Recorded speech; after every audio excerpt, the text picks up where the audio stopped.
Kind of films I wanted to make, ഇതൊക്കെ ഞാൻ തിരിച്ചറിഞ്ഞത് ഇൻസ്റ്റിറ്റ്യൂട്ട് ചെന്നിട്ടാണ്. അപ്പൊ അതൊരിക്കലും നമുക്ക് മാറ്റി വെക്കാൻ പറ്റാത്തൊരു കാര്യമാണ്. നാഷണൽ അവാർഡിന്റെ ബാഗേജ് ചെയ്യുന്ന സമയത്തൊന്നും ഉണ്ടായിരുന്നില്ല. പിന്നെ ഇപ്പം ഇങ്ങനെ ഇന്റർവ്യൂസിലൊക്കെ ആൾക്കാർ ചോദിക്കുന്നുണ്ട്. ഒരുപാട് ലേണിങ്സ് ഉണ്ടായിട്ടുണ്ട്, ഒരുപാട് അൺലേണിങ്സ് ഉണ്ടായിട്ടുണ്ട്. അപ്പം നോ ബാഗേജസ്.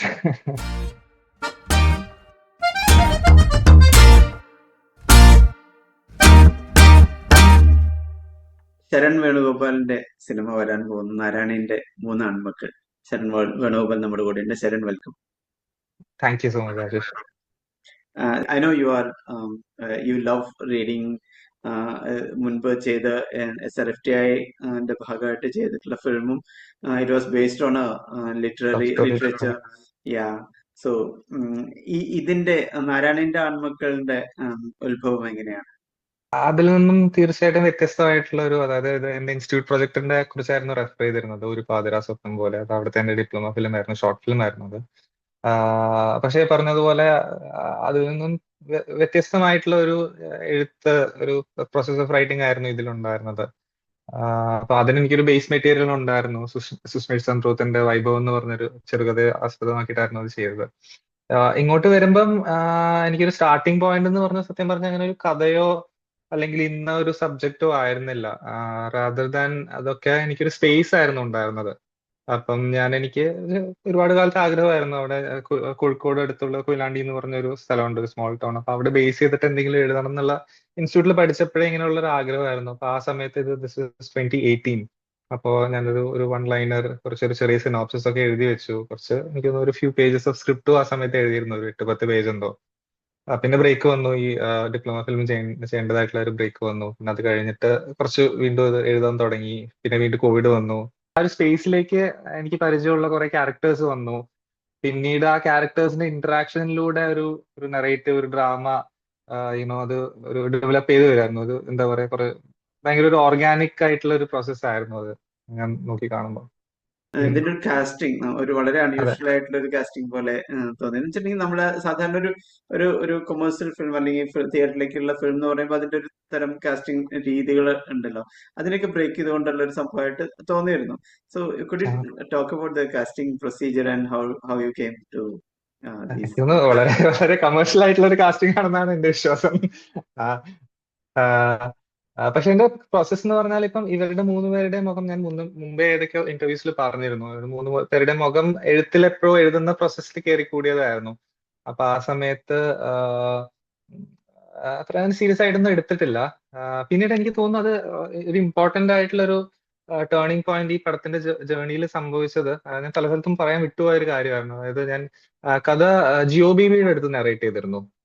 അപ്പം ചേച്ചേട്ടന് ഭയങ്കരമായിട്ട് ഇഷ്ടപ്പെട്ടു ഈ കഥ. എന്റെ അടുത്ത് പറഞ്ഞു എങ്ങനെ ഒരു ഡൈനാമിക്സ് ഒക്കെ ട്രീറ്റ് ചെയ്തതും ഈ ഫാമിലി എന്ന് പറയുന്ന ഒരു സബ്ജക്റ്റിനെ ഹാൻഡിൽ ചെയ്തതും പുള്ളിക്ക് ഭയങ്കരമായിട്ട് ഇഷ്ടപ്പെട്ടു എന്ന് പറഞ്ഞു. സ്ക്രിപ്റ്റ് ഞാൻ വലിയ നറേഷൻ ഒക്കെ ഉണ്ടായിരുന്നു. അങ്ങനെ എന്റെ അടുത്ത് ചോദിച്ചു ആരൊക്കെയാ മനസ്സിലുള്ളതെന്ന് ചോദിച്ചു. അപ്പൊ ഞാൻ ഇങ്ങനെ പറഞ്ഞു ചോദിച്ചേട്ടനുണ്ട്, ചേട്ടനുണ്ട് എന്നൊക്കെ പറഞ്ഞു. അപ്പോഴാണ് എന്റെ അടുത്ത് പറഞ്ഞു ഞാനൊന്ന് സംസാരിച്ച് നോക്കാം, ഇൻട്രൊഡ്യൂസ് ചെയ്ത് തരാം, കഥ ഒന്ന് പറഞ്ഞു നോക്കുമെന്ന് പറഞ്ഞു. അങ്ങനെ ആ സമയത്ത് ദിസ് ഇസ് 22 ബിഗിനിങ്, പുലിമടയുടെ ഒക്കെ ഷൂട്ട് നടക്കുന്ന സമയമായിരുന്നു. അങ്ങനെ വയനാട്ടില് പുലിമടയുടെ സെറ്റിൽ, അവിടെ അതിൽ ജിയോ ചേട്ടനും അഭിനയിച്ചിരുന്നു. അപ്പൊ ആ സമയത്ത് ഞാൻ അവിടെ സെറ്റിൽ പോയിട്ടായിരുന്നു ജിയോ ചേട്ടനെ കാണുന്നു. പുള്ളിയുടെ കഥ പറഞ്ഞപ്പോഴും പുള്ളിക്ക് ഭയങ്കര എന്താ പറയാ റിലേറ്റബിൾ ആയിട്ടുള്ള ഒരു കഥയാണ്, ക്യാരക്ടറാണെന്നൊക്കെ പറഞ്ഞിരുന്നു.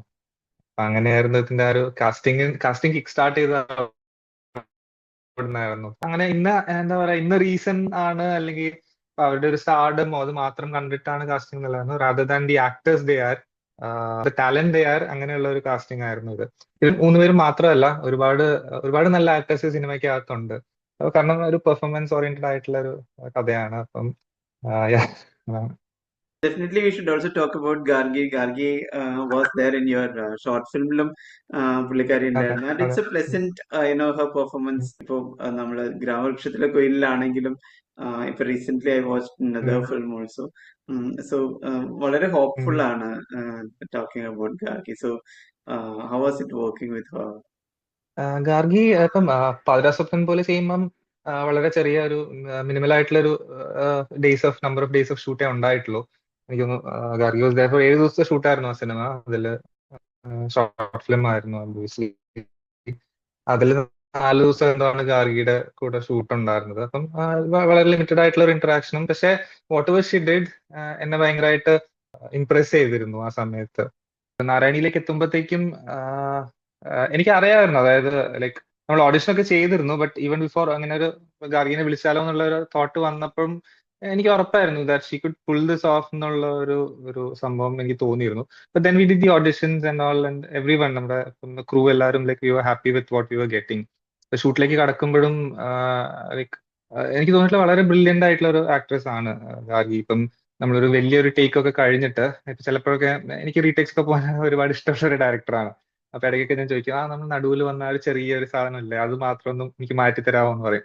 അപ്പൊ നമ്മളൊരു എന്താ പറയാ, ഇപ്പം കമ്പ്യൂട്ടറിലൊക്കെ കട്ട് പേസ്റ്റ് ചെയ്യുന്ന മാതിരി ബാക്കി ഫുൾ അതേ മീറ്റർ പിടിച്ചിട്ട് നമ്മൾ പറഞ്ഞ ഒരു ചെറിയൊരു സാധനം മാത്രം ഇങ്ങനെ മാറ്റിയിട്ടൊക്കെ കിട്ടും. അപ്പൊ ആസ് എ ഡയറക്ടർ നമുക്ക് ഭയങ്കര ഓ എന്നിങ്ങനെ തോന്നും.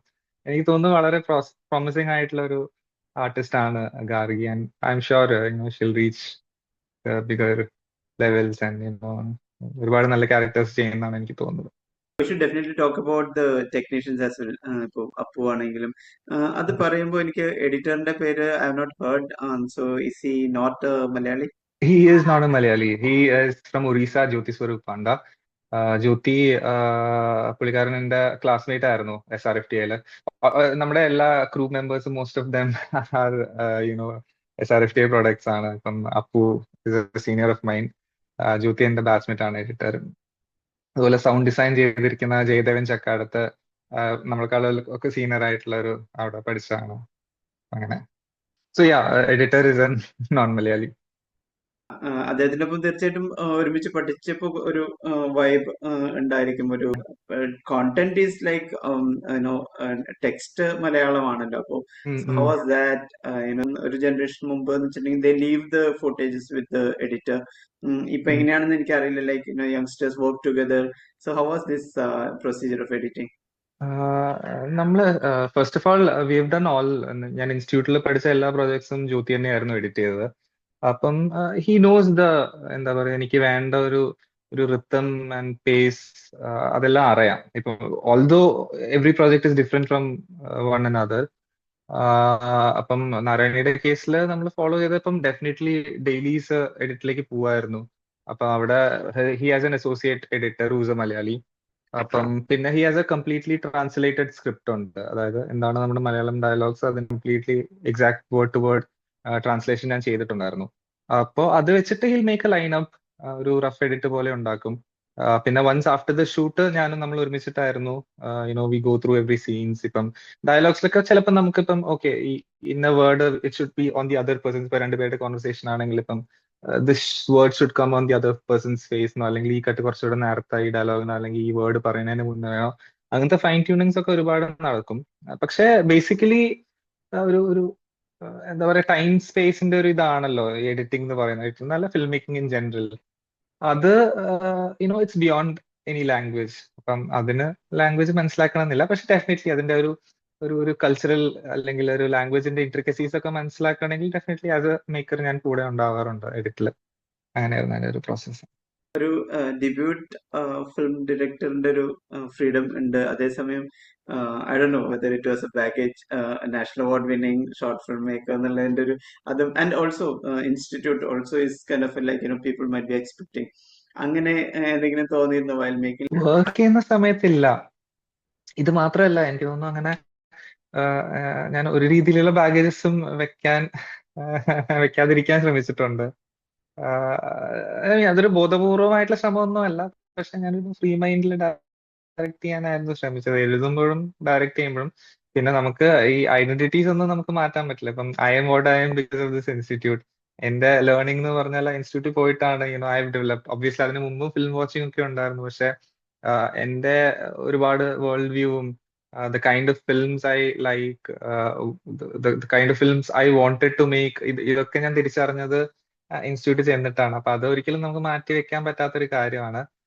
നാഷണൽ അവാർഡിന്റെ ബാഗേജ് ചെയ്യുന്ന സമയത്തൊന്നും ഉണ്ടായിരുന്നില്ല. പിന്നെ ഇപ്പം ഇങ്ങനെ ഇന്റർവ്യൂസിലൊക്കെ ആൾക്കാർ ചോദിക്കുന്നുണ്ട്. അപ്പം അത് വേറൊരു ഫിലിം ആയിരുന്നു, വേറെ കൈൻഡ് ഓഫ് ഫിലിം ആണ് നമ്മൾ ഇൻസ്റ്റിറ്റ്യൂട്ട് ചെയ്യുന്ന ഫിലിംസ് എന്ന് വെച്ചാൽ. But then again Narayani is A different kind of film. അവിടെ ഇൻസ്റ്റിറ്റ്യൂട്ടിൽ നിന്ന് പാസ് ഔട്ട് ചെയ്തതിന് ശേഷം ഒരുപാട് like like every human being ആ ഒരു time makes you adapt two things. അങ്ങനെ ഒരു അഡാപ്റ്റിംഗ് പ്രോസസ് ഒക്കെ നടന്നിട്ടുണ്ട് ഇൻസ്റ്റിറ്റ്യൂട്ടിന് പുറത്ത് വന്നപ്പോൾ ഉള്ള ഒരുപാട് ലേണിങ്സ് ഉണ്ടായിട്ടുണ്ട്, ഒരുപാട് അൺലേണിങ്സ് ഉണ്ടായിട്ടുണ്ട്. അപ്പം നോ ബാഗേജസ്. പക്ഷെ something is common in the I think the family is A common element in both the movies.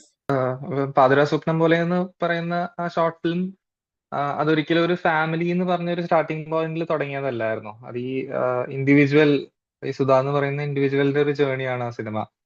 Definitely അതില് ഇപ്പൊ ഒരു മദർ ഡോട്ടർ റിലേഷൻഷിപ്പ് എന്ന് പറയുന്നത് ഡെഫിനറ്റ്ലി അതൊരു ഫാമിലിക്ക് അകത്ത് നടക്കുന്ന കാര്യം തന്നെയാണ്. പക്ഷെ അതിനൊരു ഫാമിലി ടാഗ് വന്നത് എനിക്ക് തോന്നുന്നു അവാർഡ് ആ കാറ്റഗറിയിൽ കിട്ടിയത് കൊണ്ടാണെന്ന് തോന്നുന്നു. അല്ലാതെ അപ്പോഴാണ് ഞാനും ഓക്കെ നമ്മൾ ആ ഒരു ഇതിലാണ് ഡീൽ ചെയ്തിരിക്കുന്നത് എന്നുള്ള അങ്ങനെ ഒരു ബോധപൂർവമായിട്ട് ഇതൊക്കെ വരുന്നത്. നാരായണിയുടെ കേസിലും സത്യം പറഞ്ഞാൽ ഒരു ഫാമിലി ഡ്രാമ ചെയ്യണം എന്ന് ഉള്ള ഒരു ഉദ്ദേശത്തോടെ അല്ല തുടങ്ങിയത്. ഡെഫിനറ്റ്ലി ആ സ്പേസ് വന്നു, വീട് വന്നു, അതെല്ലാം ഉണ്ട്. പക്ഷെ ഞാനും ആ ഒരു ജേർണിയിലാണ് ഈ സിനിമ എന്താണെന്ന് റിയലൈസ് ചെയ്യുന്നതും എഴുതി തുടങ്ങി ഒരു നമ്മളൊരു ഫോർമേറ്റീവ് പ്രോസസ് ഉണ്ടല്ലോ, ആ സമയത്താണ് okay this is the film എന്നുള്ളതൊക്കെ വന്നത്.